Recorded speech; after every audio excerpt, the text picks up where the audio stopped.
dando continuidade ao nosso ciclo de palestras dessa tarde, com a palestra Avaliação da Transparência e Integridade, Guia de Transparência de Infraestrutura, Renato Morgado, mestre em Ciência Ambiental, especialista em Democracia Participativa pela Universidade Federal de Minas Gerais e fellow em Governo Aberto pela Organização dos Estados Americanos, OEA. Foi coordenador de Políticas Públicas Imaflora e atua há 15 anos na promoção da transparência, no controle social e na integridade do setor público. Atualmente é gerente de programas de transparência internacional, da Transparência Internacional Brasil. É com você, Renato. Obrigado, Aristóteles. Vou falar em pé aqui também para ficar mais dinâmica a nossa conversa.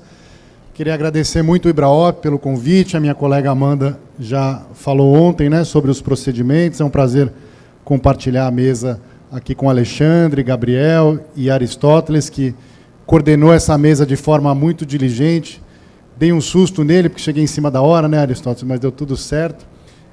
A parceria da Transparência Internacional com o IBRAOP tem sido muito feliz para produzir esse encontro de controle social e controle institucional, que também já foi reforçado aqui pelos colegas. Acho que essa troca ela é muito salutar, né? Claro que cada um tem o seu espaço, né, no sentido de instrumentos, prerrogativas, formas de atuar, mas nessa interface a gente potencializa muito, já que o objetivo final é muito parecido, né? No nosso caso aqui, garantir uma infraestrutura íntegra, transparente, que atenda os interesses públicos, que tenha uma boa gestão socioambiental, e essa troca ela é muito feliz, ela é muito rica. Cumprimentar o Anderson, a parceria com o IBRAOP começou na gestão do Anderson, na presidência do IBRAOP, continuou e se aprofunda agora na gestão liderada pela Adriana, também cumprimento pela reeleição. Então, para nós da Transparência Internacional, é uma alegria muito grande estar aqui dialogando com vocês. Acho que não está passando o meu para baixo. Eu vou trazer um tema que vai dialogar com as falas anteriores, né? A fala do Gabriel e do Alexandre focaram mais nas etapas de planejamento, né? Da infraestrutura, e eu vou trazer um diálogo a partir da perspectiva anticorrupção e de transparência. A Transparência Internacional é uma organização do campo anticorrupção e entende que mecanismos de transparência e integridade são fundamentais para reduzir esses riscos. Vou contar um pouco, não é novidade para vocês, que atuam na ponta do controle, né, identificam práticas de fraude, de corrupção em licitações e contratos, mas na nossa compreensão, né, alguns fatores que aumentam os riscos de corrupção são a complexidade técnica dos projetos, especialmente quando a gente fala de grandes projetos de infraestrutura, o alto volume de recursos envolvidos, a diversidade de atores e fases, a assimetria de informações, né? O gestor público tem muita informação, o órgão de controle tem informação também, mas menos que o gestor público, e a sociedade tem menos ainda. Então, tem uma assimetria de informação entre os diferentes atores. E tem uma complexidade dos processos de contratação e licenciamento ambiental. Claro que os senhores e as senhoras são os técnicos na área, né? Mas para quem está do ponto de vista da sociedade civil, jornalistas, ativistas, não entendem muito, né, no detalhe essa lógica de contratação e licitação pública que tem um grau de complexidade relativamente alto. A corrupção ela tem uma série de impactos em infraestrutura. Claro que o impacto mais imediato, quando a gente pensa em corrupção, é o desvio do recurso público, é o aumento do custo da infraestrutura. Mas ele desvirtua, né, a corrupção ela desvirtua os processos de tomada de decisão. Então, a corrupção ela permite que alguns atores capturem e direcionem as decisões sobre a infraestrutura no país, reduz qualidade, promove atrasos, reduz competitividade, viabiliza interferências no processo de planejamento e licenciamento ambiental. Então, o desvirtuamento da infraestrutura na corrupção não está só no desvio do recurso, mas também numa perspectiva de escolha de projetos com maior impacto socioambiental e gera problemas também na gestão de recursos de mitigação e compensação desses impactos. Para tentar entender um pouco, né, a relação entre corrupção e impactos socioambientais, nós produzimos uma pesquisa junto com o WWF, colega aqui representando, né, o Alexandre representando o WWF, que analisou 6 projetos de infraestrutura na Amazônia, grandes obras, né, no ciclo anterior de grandes investimentos em projetos de infraestrutura e buscamos identificar a inter-relação entre corrupção e impactos. Essas 6 obras, como Belo Monte, Giral, Santo Antônio, a Ponte do Rio Negro, o gasoduto Coari-Manaus, a Estrada do Pacífico, são obras onde foram identificados grandes esquemas de corrupção, ao mesmo tempo obras com intensos impactos socioambientais. É interessante fazer uma correlação entre esses dois fenômenos, que, como eu disse, a corrupção ela interfere desde a escolha de projetos com maior impacto até o impacto no processo de gestão do licenciamento ambiental. Aqui as 6 obras, né, a distribuição delas na Amazônia, e nós tentamos mapear também algumas práticas de corrupção que foram encontradas em mais de uma obra, né? Então, fraude na licitação em praticamente todas, irregularidades em contratos e aditivos, pagamento de propinas, influência política nas empresas estatais. Então, foi uma tentativa de mapear as práticas e a interface entre corrupção e impactos socioambientais. E aí, se tem um problema, a transparência da infraestrutura é parte da solução, né? Não é que transparência resolve todos os problemas, mas ela ajuda a reduzir o espaço da corrupção, né? Melhora a governança pública, porque se o gestor tem que prestar contas, ele vai ter um incentivo a mais de conduzir aquela política pública de forma adequada. Aumenta a confiança nos governos, permite que o cidadão entenda o que o governo está fazendo e confie nas decisões públicas. Promove o accountability institucional, né? Facilita a atuação dos tribunais de contas quando as informações estão públicas. Ajuda a prevenir e detectar a corrupção, tanto pelos órgãos de controle, mas também pela sociedade, pelos jornalistas e outros atores. E possibilita a participação e controle social. A sociedade só pode debater infraestrutura, contribuir com as decisões, se ela tem acesso às informações sobre as políticas e projetos.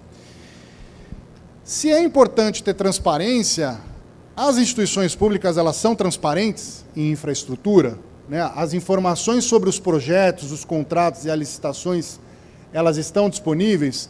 O Gabriel trouxe um interessante estudo da CPI que mostrou várias lacunas, né, de informação, e na Transparência Internacional nós mantemos essa iniciativa que chama Índice de Transparência e Governança Pública, onde nós analisamos, nesse caso aqui, os 27 estados e o Distrito Federal, em relação a várias dimensões de transparência e governança pública. Nós divulgamos num formato de ranking, né, do estado melhor ao pior avaliado, e alguns indicadores que eu destaquei para trazer para vocês dialogam com a transparência e infraestrutura. Então, de licitações, 15 estados atendem plenamente, 10 parcialmente, 2 não atendem. Em termos de responsabilidade fiscal, a Lei de Acesso à Informação é bastante exigente, né, em transparência de contratos e licitações. Mesmo assim, de 1/3, né, mais ou menos, ali dos entes avaliados, tem alguma falha, parcial ou total, né, da divulgação. Quando nós vamos para obras, claro que licitações e contratos a gente está olhando de forma transversal, né, toda licitação e contrato público. Quando a gente olha especificamente para a obra, só 5 estados disponibilizam a informação sistematizada sobre a aplicação, né, e a evolução financeira da obra. E só 5 também atendem os indicadores que mostram a evolução da execução física da obra. Então, a transparência de infraestrutura nos estados, né, é bastante ruim, né? Poucos atendem, 1/3 ali parcialmente, e uma boa parte não atende nada, né? Não tem informação de execução física e financeira das obras. E aí já antecipo que daqui a um mês, mais ou menos, a gente vai lançar o índice das capitais, avaliadas pela Transparência Internacional, e quase 300 municípios avaliados por parceiros locais. Isso em parceria, né, em sinergia, na verdade, com o Programa Nacional de Transparência Pública da Atricom, gera muito subsídio, né, para que o controle também incida na transparência dos entes públicos em matéria de infraestrutura. A legislação brasileira, né, como os senhores conhecem bem, é uma legislação bastante forte em relação à transparência pública. Nós temos 2 leis principais de transparência que é transversal a todos os setores da administração pública, que é a Lei de Responsabilidade Fiscal e a Lei de Acesso à Informação. A Lei de Acesso à Informação tem uma previsão específica ali no artigo 8, né, que determina a publicidade de informações sobre obras, de uma forma geral, mas está ali previsto. Nós temos também a legislação específica de infraestrutura, contratos e licitações, com uma série de obrigações, né, de transparência de contratos, de licitações, específicas de parceria público-privada.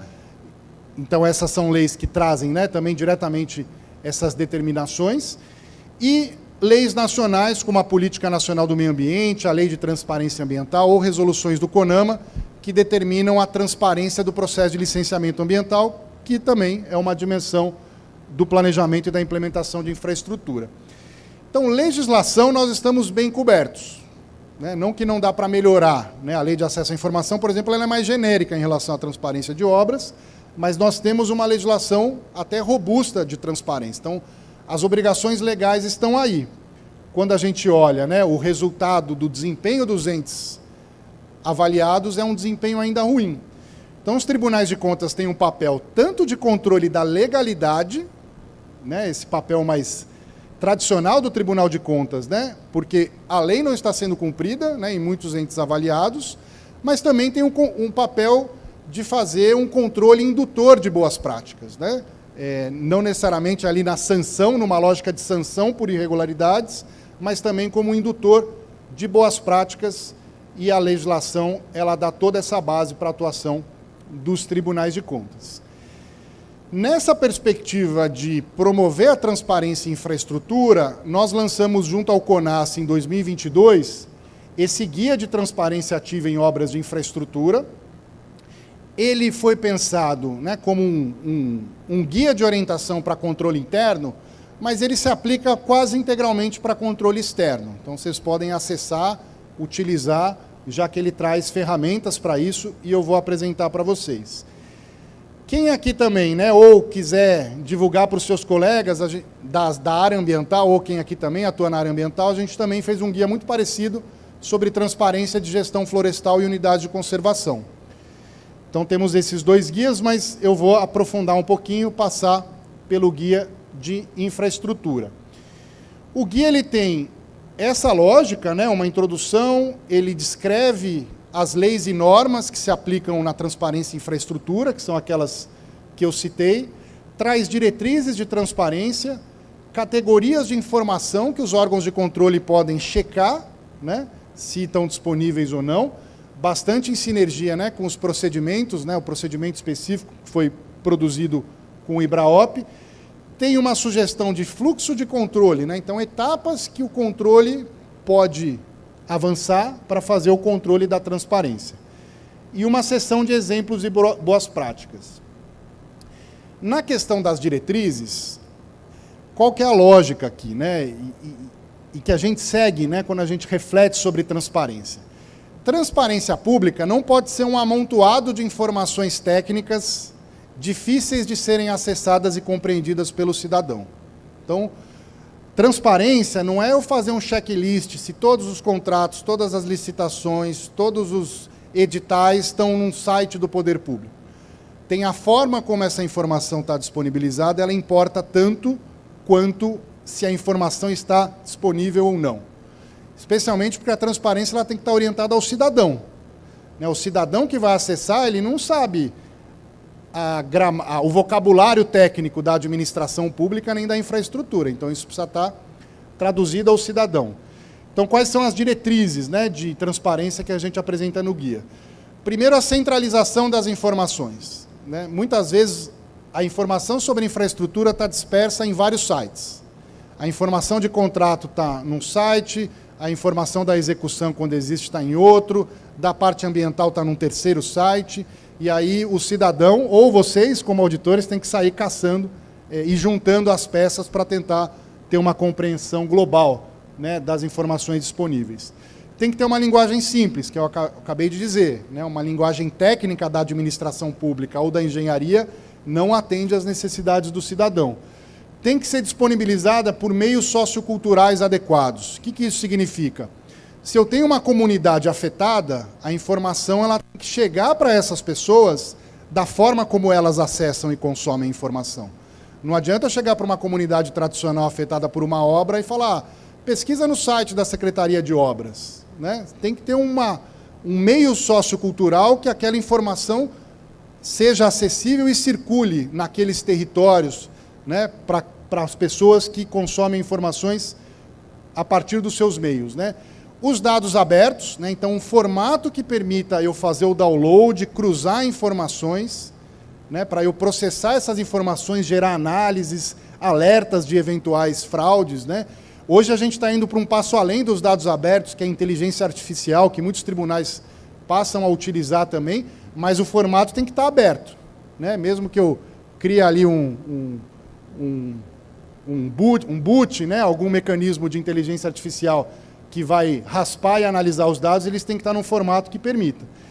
E olhar para a transparência passiva, né? A transparência ativa é quando o órgão disponibiliza proativamente, mas nem tudo se resolve por essa disponibilização ativa. Então, o pedido de acesso à informação tem que ser atendido no prazo e na qualidade que a legislação determina. Então, quando a gente olha para a transparência, vejam que aqui eu ainda não falei que tipo de informação tem que estar disponível. Aqui a gente está falando de como essa informação tem que estar disponível. Mas no guia a gente apresenta também quais são essas informações, né? Então, nós sugerimos no guia que o controle interno avalie, né, mas também os tribunais de contas possam avaliar 76 categorias de informação, né? Então, o aviso do edital de licitação, os documentos, o edital de licitação, o resultado da licitação, o contrato, todos os documentos prévios de planejamento, o licenciamento ambiental, a licença ambiental, o estudo de impacto ambiental, enfim, tudo isso, né, nas várias fases, que vai do planejamento à execução, prestação de serviços, compõem 76 categorias que podem ser checadas, né, se elas estão disponíveis ou não nos sites públicos. Inclusive a periodicidade de atualização, né, está no guia, e a indicação da base legal que estabelece e obriga o órgão a divulgar aquela informação, ou mesmo alguma boa prática internacional que orienta a divulgação daquela informação. E aí, algo que pode, né, interessá-los e, quem sabe, inspirar e contribuir para ações de controle da transparência de infraestrutura, é essa lógica de fluxo de controle, né? Nós pensamos, inclusive dialogando com auditores, quais poderiam ser as etapas de controle relacionado à transparência de infraestrutura. Então, uma primeira etapa é a análise da legislação aplicável, né? Qual é a legislação que determina elementos de transparência em infraestrutura e que está prevista naquele ente avaliado? Eu trouxe aqui as leis federais, né? Mas se eu estou avaliando o Estado ou o município, vão ter as leis também subnacionais. A elaboração, né, junto ali com a Secretaria de Obras ou, né, com as estatais que também implementam obras, os bancos que financiam, de inventário de dados. O que é um inventário de dados? É identificar quais informações existem, né? Quais informações são produzidas, por quem, com qual periodicidade. Não necessariamente a informação que está pública, porque a informação pode ser produzida e não estar pública, né? Mas ter uma compreensão, um inventário de quais bases de dados existem sobre infraestrutura. Um terceiro item é plano de dados abertos, né? Isso a gente está apoiando, por exemplo, o Tribunal de Contas do Amapá na parte florestal. Eles, junto com a Secretaria de Meio Ambiente, estão elaborando um plano de dados abertos. O que é um plano de dados abertos? A partir do inventário que eu fiz, ou seja, eu sei quais bases de dados existem, eu vou fazer um plano de como, quando e quem vai abrir progressivamente os dados que ainda não estão disponibilizados. O quarto item é o apoio e capacitação dos órgãos gestores para a publicação dos dados, né? Então, muitas vezes não é só a falta de interesse em divulgar as informações, às vezes não tem capacitação, não tem estrutura, e o órgão de controle pode ser um indutor desse processo. O quinto item é a interação com os usuários dos dados, né? A definição dos dados a serem abertos tem que ser feito em diálogo com o cidadão, né? Qual é o interesse do cidadão? Que tipo de base de dados interessa ao cidadão? O que ele vai usar? Então, essa é a quinta etapa. E a sexta etapa é monitorar a execução dessa abertura de dados e produzir recomendações. Como aqui foi pensado para o controle interno, claro que ele está, né, numa lógica mais de indução, né, da transparência. O Tribunal de Contas, ele tem, né, ele pode ser o good cop e o bad cop, né? Ele tem esse papel indutor, o que é muito importante, mas ele tem um elemento também mais de enforcement, de sanção, né? Tem os termos de ajustamento de gestão, vocês, né, junto aos tribunais, podem tomar deliberações que depois são monitoradas, inclusive com a possibilidade de sanção, né? Então, o Tribunal de Contas ele tem esse elemento a mais que o controle interno não necessariamente tem, e a depender, né, claro, das condições e da realidade de cada Estado, vocês podem utilizar tanto um elemento mais indutor, né, no sentido de governança, de diálogo, mas também um elemento mais sancionador, né, que, na medida, especialmente quando a lei não está sendo cumprida, pode ser mobilizado, né, como um instrumento de tentar promover mudanças da administração pública. Então, aqui é um fluxo de controle mais na pegada da indução, né, das boas práticas, e claro que se for numa perspectiva, né, mais da auditoria, que vai analisar legalidade, depois eventualmente definir medidas ali de obrigação, né, de determinação ao poder público, isso muda um pouquinho, mas dá para inspirar as ações de controle, independentemente do formato que vocês vão utilizar.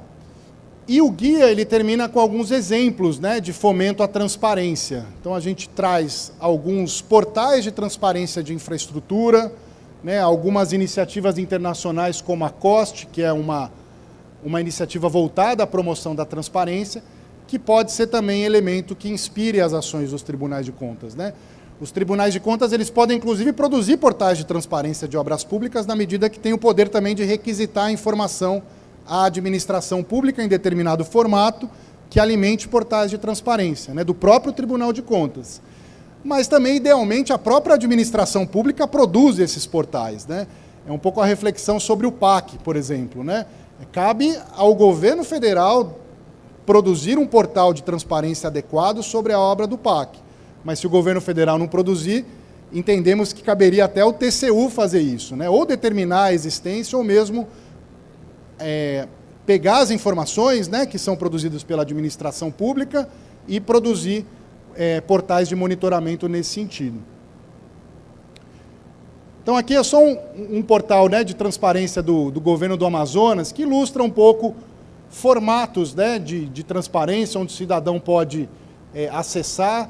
Os pontos ali são investimentos em infraestrutura, né? Se a gente clica em um ponto, abre uma fichinha daquela obra, né, com as informações básicas do objeto, do período de vigência, do valor do contrato. Algo até simples, né, de se produzir, né, ainda mais hoje na era da informação, e que já facilita muito o acesso à informação ao cidadão. Aqui são mais exemplos, né? A cartilha traz esse conjunto de exemplos.